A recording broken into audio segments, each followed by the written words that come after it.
Today's topic for our homeschooling videos is actually technology, and I had to laugh because we have been having technological difficulties out here. So it's just ironic. Sure, buddy. So we live out in the country and we don't have any Wi-Fi, and so our internet availability, every once in a while we're having some issues, and I'm getting a new phone.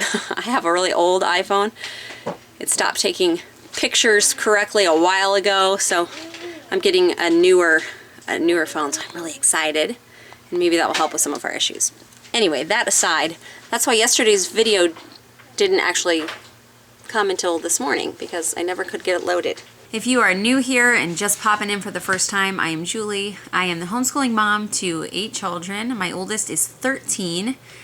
She turns 14 in October. So this is as far as we've gotten in our parenting journey. I was also homeschooled myself, so I do have that perspective on things. But the place that we have been brought in life is with a type of learning that I call delight directed. We allow our children to really pursue those areas that are of interest to them, the things that God has put in them to do. And all of our children are very unique. They have different passions, they have different skills, and we want to foster that so that we are creating adults who are fully prepared for whatever their future holds. Now, that being said, technology gets a little tricky here because it can very easily get in the way of discovering and exploring those gifts and passions. Technology can be brain numbing, and kids and adults who get hooked on screens, well, it reduces your creativity, it can distract you, it can waste a lot of time, and it can be kind of an easy fix to feel satisfied so that you don't take the time and energy to learn something new or overcome something difficult or pursue something that maybe God has put in your heart to run after. However, we do live in a world where technology is everywhere. And I know that our kids need to be prepared for that because that is their future. More and more, it seems, every year, our life revolves around technology. We also have an added challenge that our son, our second child, his plans for his career is to go into something relating to computers, so coding or programming, something of that sort. And so, of course, that adds an extra layer of challenge to my question of how do I balance technology appropriately in our homeschool. This is probably the area of parenting that is one of the biggest struggles for me, is how to help my kids learn to govern themselves in the area of technology. Some days I just want to throw everything out the window, and other days I welcome it in. And so I just kind of go back and forth between those two extremes, and I really try to follow the leading of the Holy Spirit.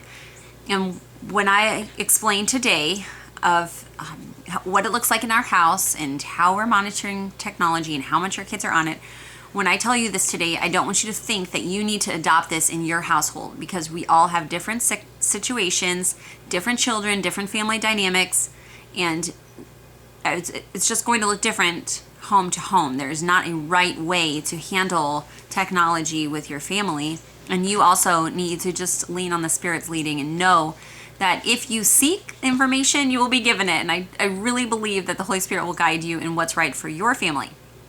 So over here at our house, we have several laptops because our math curriculum that we do is teaching textbooks, and so the kids are online every school day for that. And I also, of course, have a YouTube channel, and so part of my day is spent on a computer. Although I try to save the bulk of my work for after the kids are in bed. Just because I like to be really present, and when I'm on the computer, I am not present. So I try to limit that, but it does happen.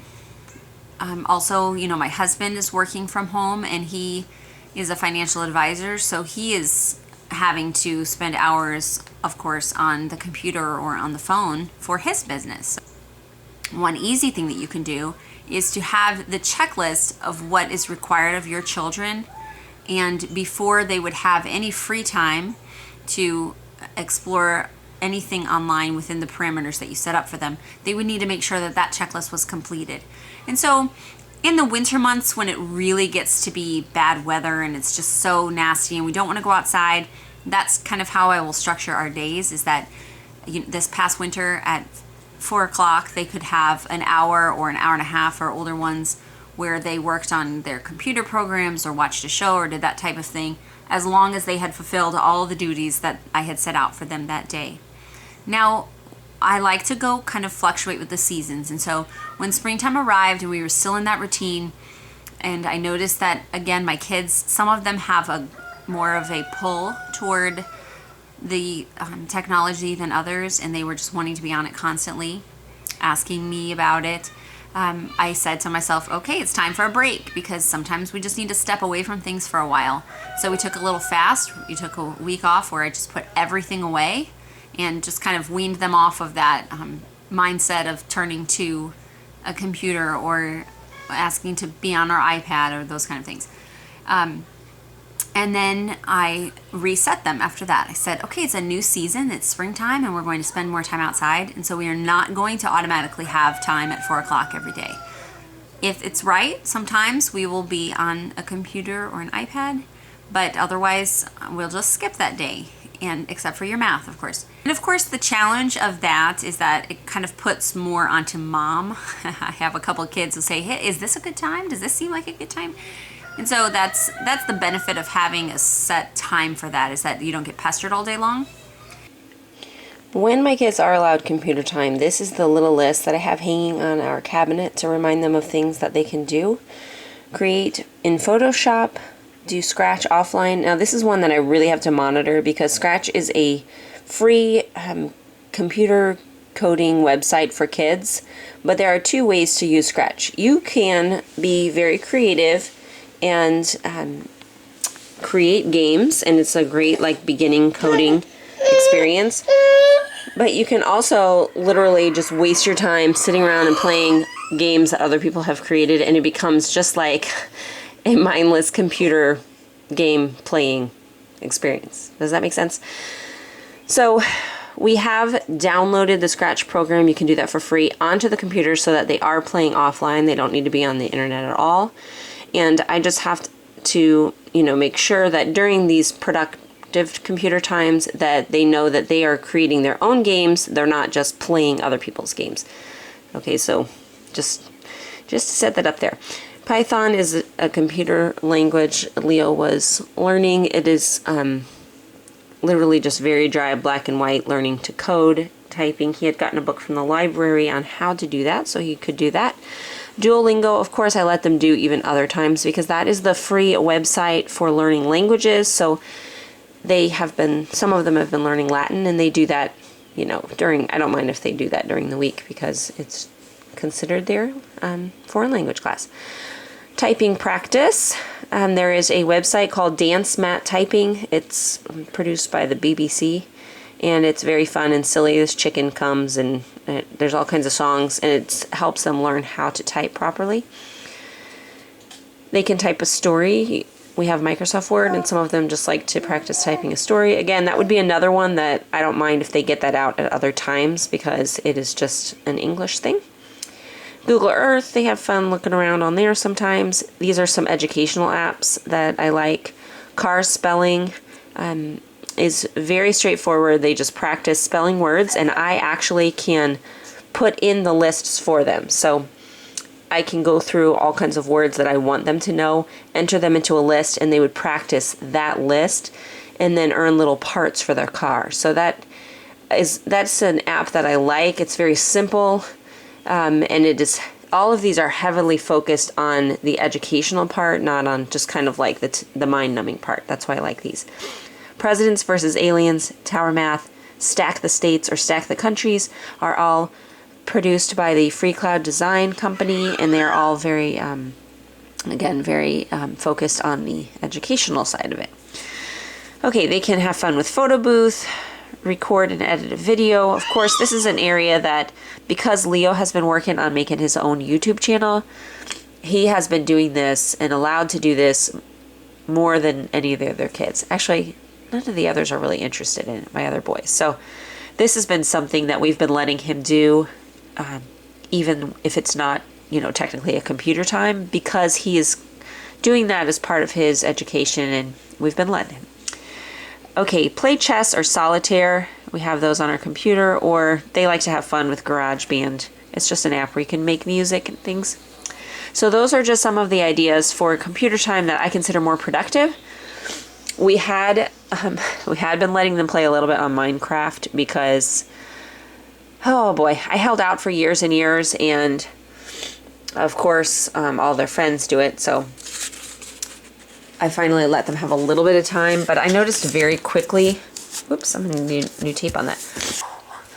But I noticed very quickly that it was becoming kind of an obsession just right away. And I know it's something new, so that's probably a large part of it, but I'm just never crazy about that when our kids get so fixated on something that to me is just kind of like pointless. I mean, it's not productive for society. I know you can have an argument like, oh, they're learning about survival techniques, whatever, but honestly, I would rather them be out like in the fire pit learning how to build a fire than them learning how to build one on Minecraft, because let's be honest, it's a lot more helpful. So, yeah, that was part of their Saturday morning time. So that's the other thing that we had allowed our kids to do for a long time, is have time on Saturday mornings that they all got an hour and a half each to play all those things that I told you that we don't play.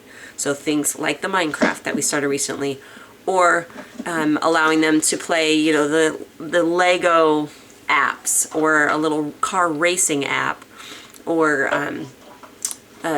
all of the computer games on Scratch. So we did keep it pretty limited. We always have our kids around us when they're doing these things so that we can constantly be monitoring, because you should not trust the internet. It is out for your children. I mean, if you start researching or watching documentaries on just child predators and some of the bullying that can go on, it is nothing safe, and I would never want to trust my child with something that is not for them. So we keep them around us, and we are just always keeping an eye on monitoring the best we can, which of course is not perfect, because yeah, it's an evil world we live in, and part of our job as parents is equipping our kids to know that and to handle it. So we do have those discussions a lot with our kids.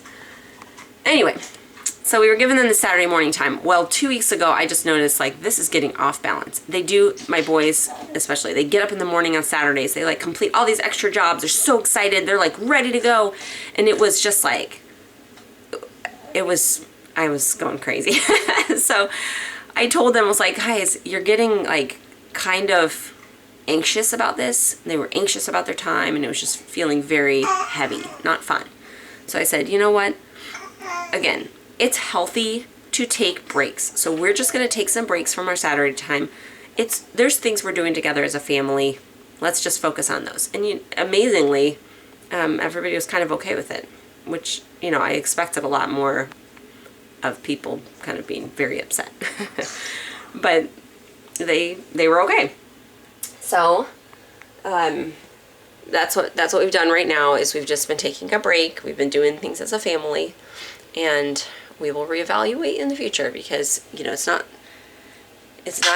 off the table, but we just needed a little break right now. Something that I do think about a lot is Jason and I know a man who was homeschooled, and his parents had told him that during the certain time on Saturday he would get to play his video games, and he said he would wait for that and be excited about it all week.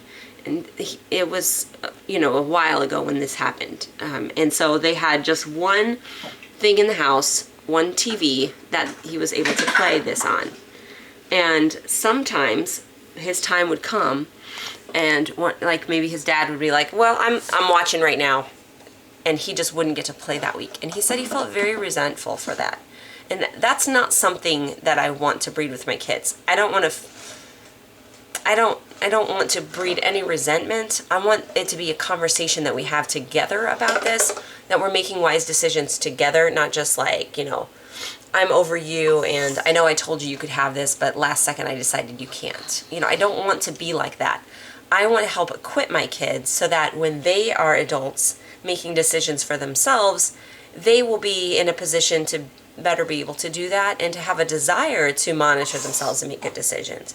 So I'm just constantly talking to the Lord about this and going back and forth of what to do.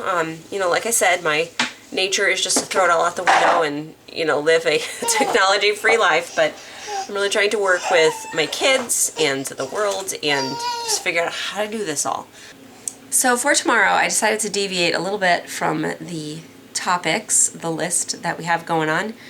I figured you're probably ready for a break from sitting in here and me talk to you every day.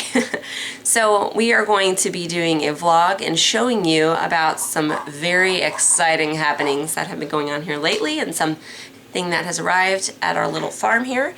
So I'm going to be going through and showing you all of that tomorrow, and you can just enjoy seeing what we're up to lately. In the meantime, please let me know your thoughts. I really learn a lot from you all, so if you would, down in the comments below, let me know about technology in your home, you know, your thoughts, anything that you want to share with me. That would be a real blessing. I will see you all tomorrow. Bye-bye.